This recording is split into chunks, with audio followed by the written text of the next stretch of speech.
السلام عليكم ورحمة الله وبركاته.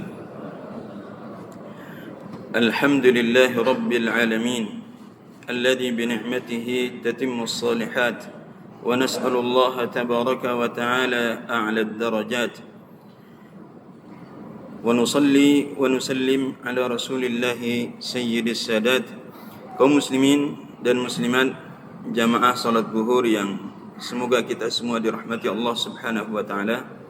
Puji dan syukur kepada Allah Subhanahu wa taala atas segala limpahan rahmatnya, nikmatnya dan karunia-Nya kepada kita semua.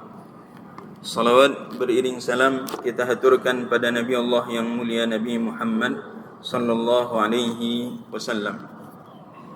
Kaum muslimin dan muslimat yang dimuliakan Allah, di dalam hadis yang diriwayatkan oleh Imam Muslim, di situ Imam Muslim menceritakan kepada kita sebuah peristiwa yang pernah terjadi pada masa Nabi sallallahu alaihi wasallam. Apa peristiwanya? Ada dua orang anak muda, satu dari kalangan Muhajirin dan satu dari kalangan Ansar, yang kebetulan pada saat itu sedang ribut, atau kalau dalam bahasa kita berantem. Efek dari berantemnya dua orang anak muda ini, kemudian muncullah kalimat, bunyi kalimat itu apa? Ya lal ansar, ya lal muhajirin. Jadi masing-masing pihak itu kemudian maju dengan seruan, mana orang muhajirin, mana orang ansar. Hei orang muhajirin, hei orang ansar. Mirip kalau kayak model, mungkin agak mirip seperti yang terjadi mungkin di kita, di masyarakat kita. Terjadi ribut antar suku. Ketika ribut antar suku ini, ribut dua anak suku, kemudian masing-masing orang kemudian mulai mengelompok, memanggil kelompoknya berdasarkan nama suku. Hei suku ini, hei suku itu. Ini yang terjadi pada masa Nabi sallallahu alaihi wasallam. Orang Ansar ketika marah menyebut mana orang Muhajirin. Orang Muhajirin ketika marah tidak mau kalah juga menyebut mana orang Ansar. Sampailah hal ini kepada Nabi sallallahu alaihi wasallam. Apa kata Nabi sallallahu alaihi wasallam? Ma hadza da'wa ahlil jahiliyah.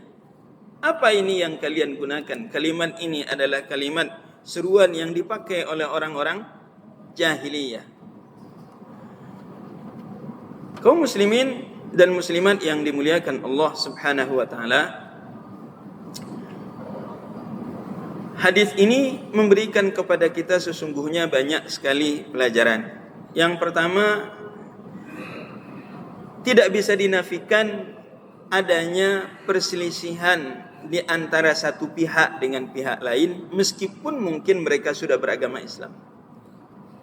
Terjadi perselisihan, terjadi perseteruan, bahkan mungkin terjadi berantem, ribut antara satu orang dengan orang yang lain, meskipun mereka sama-sama beragama Islam. Yang menjadi soalan kemudian adalah, ketika perseteruan itu kemudian terjadi, solusi penyelesaian permasalahan inilah yang kemudian perlu menjadi perhatian bagi kita semua.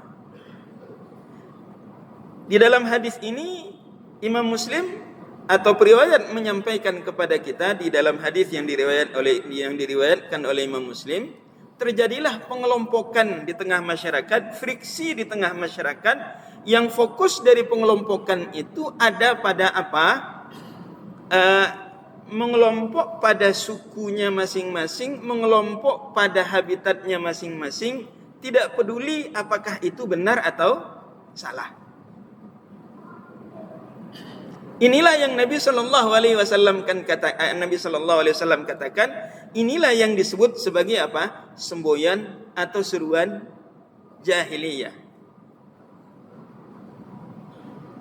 Kita tadi sudah katakan bahwa perselisihan itu sesuatu yang mungkin terjadi dan tidak bisa dihindarkan.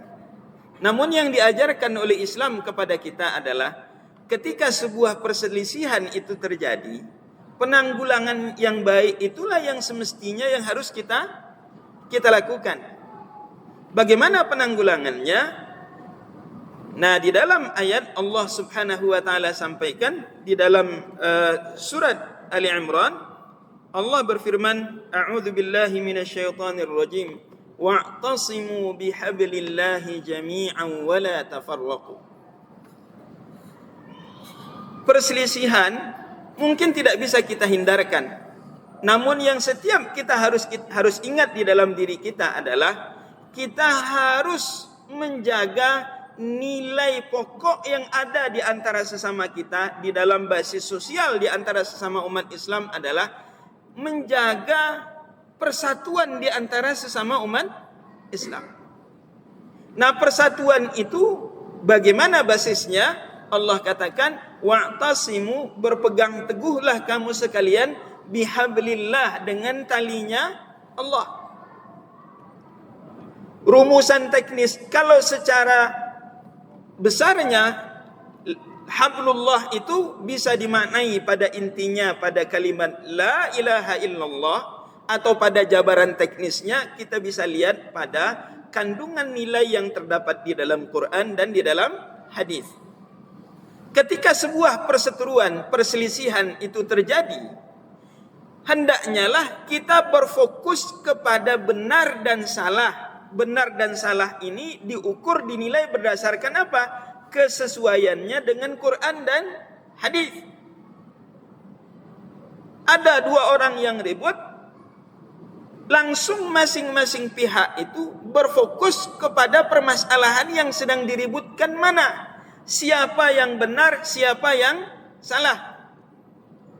Yang benar kita dukung, yang salah jangan kita dukung. Kita nasihatkan dia agar supaya dia membenahi dan memperbaiki diri.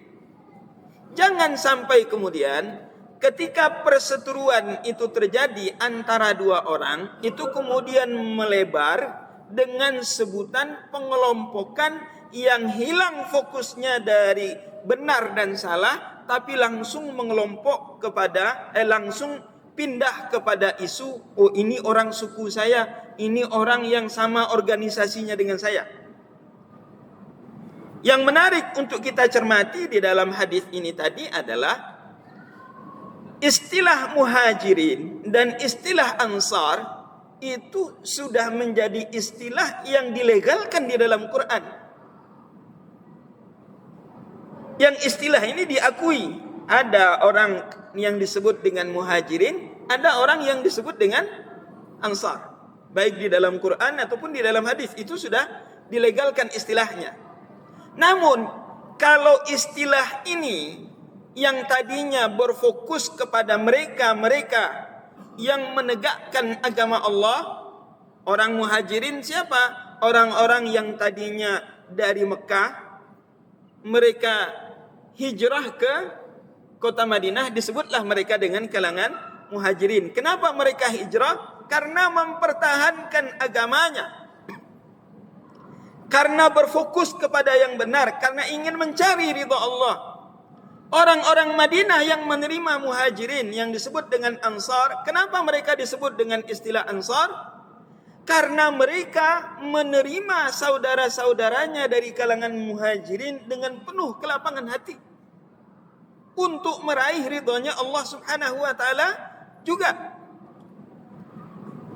Kalau istilah muhajirin dan ansar yang istilah ini digunakan dalam rangka berfokus meraih ridho Allah, ini istilah yang benar. Tapi kalau penggunaan istilah muhajirin dan istilah ansar tadi dipindahkan namanya menjadi sebuah pengelompokan yang tidak lagi peduli pada benar dan salah, inilah yang disebut dengan dakwah jahiliyah, seruan jahiliyah. Di kita umat Islam, terutama di Indonesia sekarang ini, realitas sosial menunjukkan kepada kita banyak organisasi-organisasi di dalam tubuh umat Islam. Ada NU, ada Muhammadiyah, ada Persis, ada Al-Wasliyah, ada Al-Irsyad, dan berbagai macam organisasi-organisasi ini. yang ada di dalam tubuh umat Islam. Apakah salah pengelompokan itu? Pengelompokan itu tidak sesuatu yang salah. Ini mirip seperti adanya suku. Ada Bani Hashim, ada Bani macam-macam. Tidak salah. Itu sudah menjadi bagian dari fitrah. Yang salah adalah ketika pengelompokan itu beralih fokusnya kepada tidak peduli pada halal ataupun haram, pada benar ataupun salah. Yang disebut oleh Nabi sallallahu alaihi wasallam sebagai dakwah jahiliyah itu adalah semboyan jahiliyah itu apa? Orang-orang jahiliyah semboyannya apa? Unsur akhaka zaliman aw mazluman. Tolonglah saudaramu apakah dia berada pada posisi yang benar ataupun pada posisi yang salah. Selama dia adalah orang dari sukumu, kamu harus bela. Tidak peduli benar atau salah. Inilah yang diluruskan oleh Islam. Nah, kita kaum muslimin yang dimuliakan Allah Subhanahu wa taala, meskipun kita mungkin sudah mengelompok dalam bentuk kelompok, misalnya organisasi A, B, C atau D, ketika terjadi sebuah gesekan antara satu orang dari organisasi A dengan satu orang dari organisasi B, jangan kita langsung ini karena dia dari organisasi saya harus bela. Jangan ini dulu. Kita harus tajamkan pandangan mata kita. Kita lihat pada fokus permasalahan yang sedang diributkan apa. Ini yang diributkan apa? Kita fokuskan mana yang benar, mana yang salah. Telusuri permasalahannya. Yang benar kita dukung, yang salah jangan kita dukung. Kalau kita langsung masuk kepada mentang-mentang suku saya pokoknya dibela, ini hati-hati kita dengan sebutan dakwah jahiliyah. Ingatlah kita akan firman Allah tadi, wa'tasimu bihablillahi jami'a. Berpegang teguhlah kamu sekalian dengan tali Allah semuanya, wala tafarraqu, dan janganlah kamu sekalian berpecah belah. Wadhkuru ni'matallahi 'alaikum, dan ingatlah oleh kamu sekalian nikmat yang sudah Allah berikan kepada kamu sekalian. Idh kuntum a'daan, setelah sebelumnya kalian saling bermusuh-musuhan. Fa'allafa baina qulubikum, kemudian Allah rekatkan hati di antara kamu sekalian. Fa'asbahtum bi ni'matihi ikhwana, sehingga jadilah kamu yang tadinya saling bermusuh-musuhan dengan nikmat Allah kemudian menjadi saling bersaudara. Kaum muslimin yang dimuliakan Allah, Islam adalah nikmat yang terbesar yang Allah Subhanahu wa taala berikan kepada kita. Selagi orang-orang yang ada di sekitar kita masih beriman kepada Allah Subhanahu wa taala, mengucapkan dua kalimat syahadat, menunaikan salat, membayar zakat, berpuasa di bulan Ramadan, menunaikan haji ketika mereka sanggup. Ini paling tidak batas minimal yang bisa kita ketahui, dia adalah saudara kita. Jangan sampai kemudian kita pecah lagi berdasarkan pengelompokan yang kita abaikan benar dan salahnya. Jamaah yang dimuliakan Allah Subhanahu wa taala, menjaga ukhuwah, merawat persaudaraan di antara sesama kita adalah PR besar bagi kita semua di kehidupan sekarang ini. Mengingat tantangan yang begitu berat yang dihadapi oleh umat Islam di masa yang akan datang. Maka oleh sebab itu, marilah kita sama-sama fokuskan permasalahan yang kita hadapi ini pada permasalahan-permasalahan yang betul-betul berfokus kepada panduan yang benar di dalam Quran dan Sunnah. Jangan kita kemudian terlena dengan pengelompokan-pengelompokan yang menjadikan kita abai dengan kitab Allah dan Sunnah Rasulnya. Semoga dengan upaya kita yang selalu mengarah kepada persatuan di antara umat ini, Allah jadikan, Allah wujudkan sehingga terhindarlah kita dari perpecahan yang akan mengakibatkan datangnya bencana. Ketika kita berpecah, maka hilanglah kedamaian di antara kita, hilanglah ketentraman di dalam kehidupan kita, hilanglah keberkahan ini. Ini tentu kita semua tidak kehendaki. Semoga Allah Subhanahu wa taala menuntun kita menuju kebaikan dunia dan akhirat. Semoga Allah menjauhkan kita dari segala hal yang tidak dikehendaki. Kita akhiri subhanakallahumma wa bihamdik, asyhadu an la ilaha illa anta astaghfiruka wa atubu ilaik. Assalamualaikum warahmatullahi wabarakatuh.